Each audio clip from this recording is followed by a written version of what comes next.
आज हम अध्याय 13 हमारा स्वास्थ्य अवर हेल्थ के बारे में पढ़ेंगे। तो इसमें देखेंगे स्वास्थ्य का अभिप्राय, मीनिंग ऑफ हेल्थ। हेल्थ क्या होता है, स्वास्थ्य क्या होता है, ये जानना जरूरी है।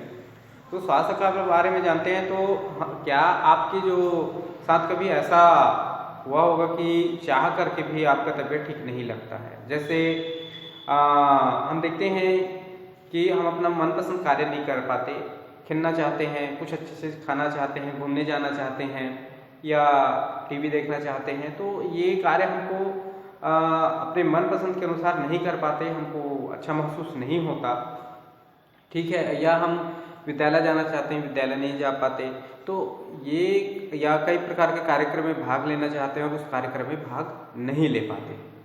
तो हम जाने अनजाने में स्वस्थ शब्द का प्रयोग कई बार करते हैं, ठीक है।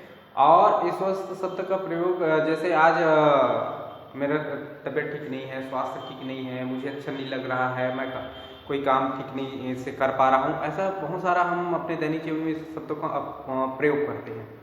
तो हम सोचते हैं कि आज मेरा स्वास्थ्य ठीक नहीं है और आमतौर पर हम स्वस्थ रहने का अर्थ यही लगाते हैं या करते हैं स्वस्थ हैं करके कि मुझे अच्छा लग रहा है, मैं ठीक लग रहा हूँ, मैं कार्य कर सकता हूँ, तो उसको हम स्वास्थ्य के अंतर्गत जोड़ते हैं। तो मैं स्वस्थ हूँ ऐसा है। और जो कार्य नहीं कर पाते हैं या नहीं करते हैं तो ऐसा लगता है कि मैं अस्वस्थ हूँ, ये हम अनुमान लगाते हैं या ये सोचते हैं या यही कहते हुए सुनते हैं या कहते भी हैं।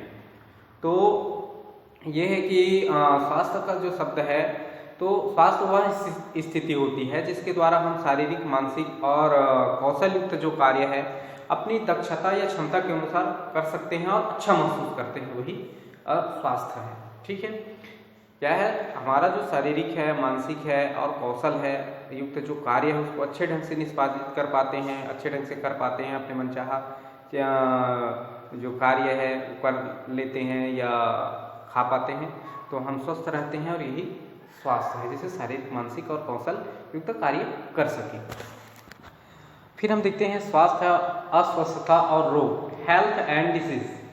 तो इसके लिए एक जैसे हम देखते हैं कि नृत्य करने वाले जो नर्तक है वो नृत्य नहीं कर पाते, है ना, तो वो नृत्य नहीं कर पाते या नृत्य करने का प्रदर्शन उससे नहीं हो पाता, तो वो अस्वस्थ है। और नृत्य प्रदर्शन करने के लिए उसको अच्छा और अनुकूल परिस्थिति होना चाहिए।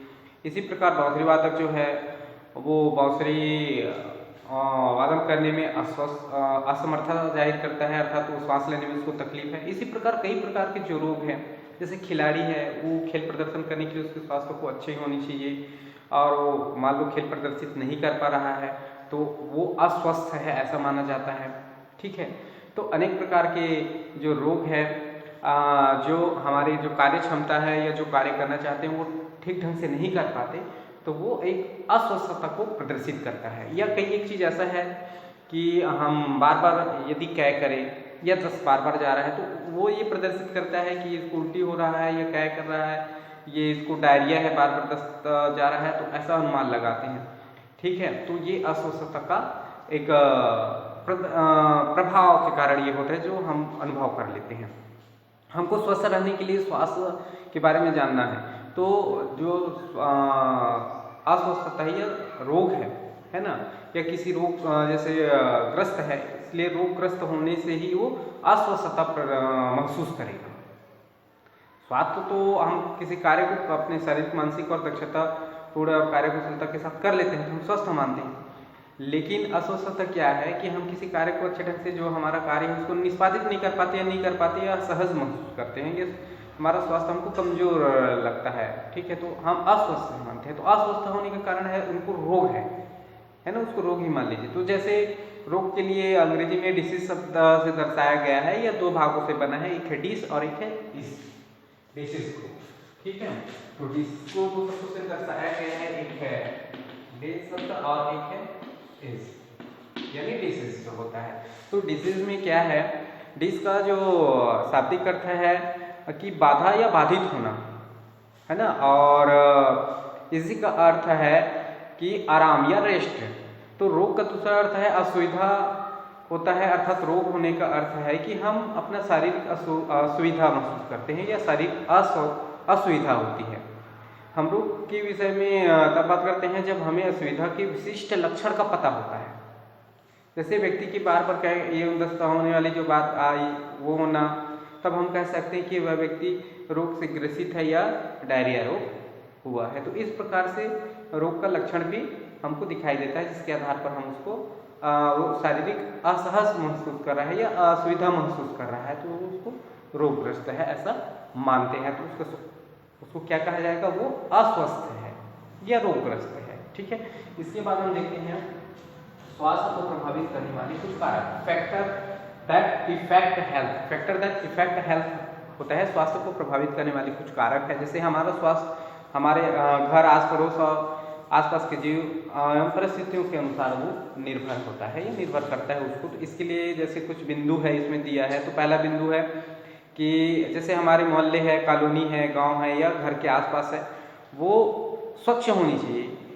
यदि मान लो ये स्वच्छ नहीं है तो अस्वच्छता वहाँ पर दिखाई दे रहा है, तो वहाँ पर अनेक प्रकार के गैस हैं रोगग्रस्त करने वाले, और जो जीव जंतु है सूक्ष्म जीव वो उत्पन्न होंगे, जिसके कारण लोग है या जीव जंतु है वो अस्वस्थ हो जाएगा, उसको रोगग्रस्त होगा। इसी प्रकार हमारे घर का जो कचरा है जिसको हम कहीं भी फेंक देते हैं, जिसके कारण हमारा जो स्वास्थ्य है वो प्रभावित होता है ना।